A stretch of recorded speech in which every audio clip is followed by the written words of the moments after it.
Hi guys, it's Mark Zicree, Mr. Sci-Fi, also Mark Zicree of Space Command on this very rainy, unusual Los Angeles day, and this is your Twilight Zone Minute. But don't forget to subscribe to Mr. Sci-Fi, ring the bell for notifications, tell 3 of your friends, comment, post, like, all of that stuff so that we can get on the algorithm and have many, many, many more friends.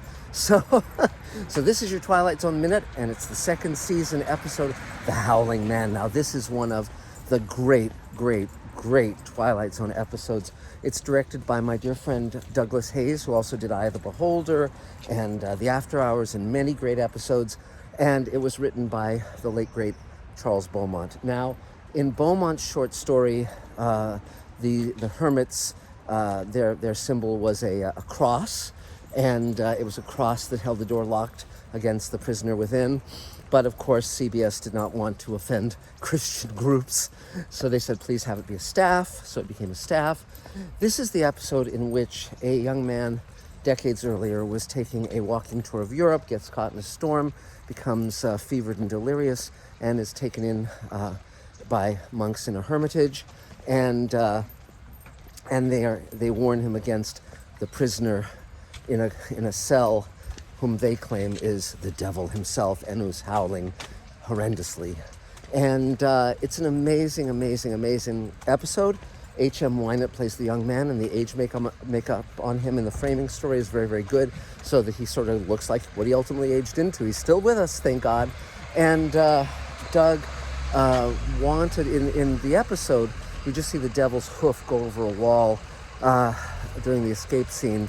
But Doug said, you know, if I say there's 1,000 Indians over that hill, I don't want to see one feather poking up. I want to see 1,000 Indians. So he wanted to see the devil change from the human being into the devil. And they used several very interesting techniques to accomplish that.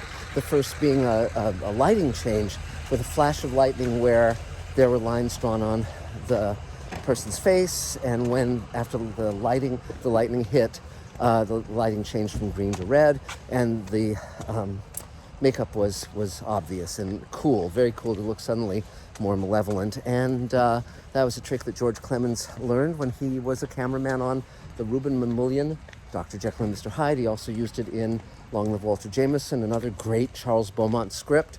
And then Doug had the idea of the devil. He said normally in like The Wolfman or something, you'd see Lon Chaney transform, where his head would be unmoving, and you'd just see him transform with his unmoving head. And Doug said, I want to see him moving the entire time. I want to see him rushing across a room.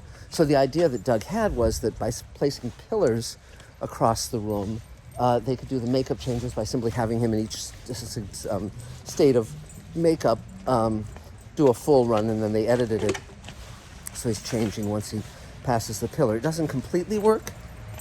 Today it could be done seamlessly, but it works really well for the time, and it's very, very cool. Beyond H.M. Wynett, you have the great John Carradine, one of the great actors and horror actors of all time, who was certainly terrific in such films as Grapes of Wrath.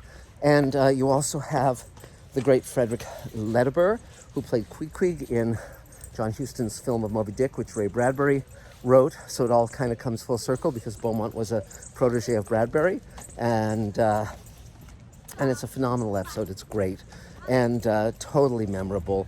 And Doug told me that when he was directing John Carradine, how Carradine said, well, how big should I go? How booming and loud and over the top? And Doug said, pull out all the stops.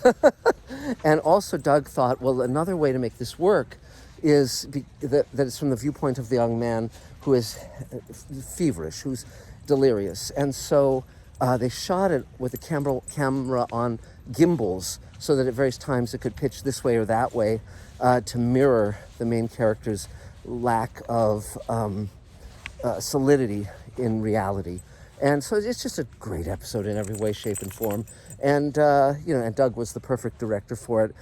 Buck Houghton, who was the producer on Twilight Zone, told me that he felt that casting directors for their skills was every bit as important as casting the right actor. And he knew that Doug was extremely good with what Buck called tricky episodes, where you had to have some visual flair, such as Eye of the Beholder, And he was absolutely right. So if you haven't seen Howling Man, go check it out. If you have seen it, go watch it again. This is your Twilight Zone Minute. Lots more to come. Talk again real soon. Bye, guys.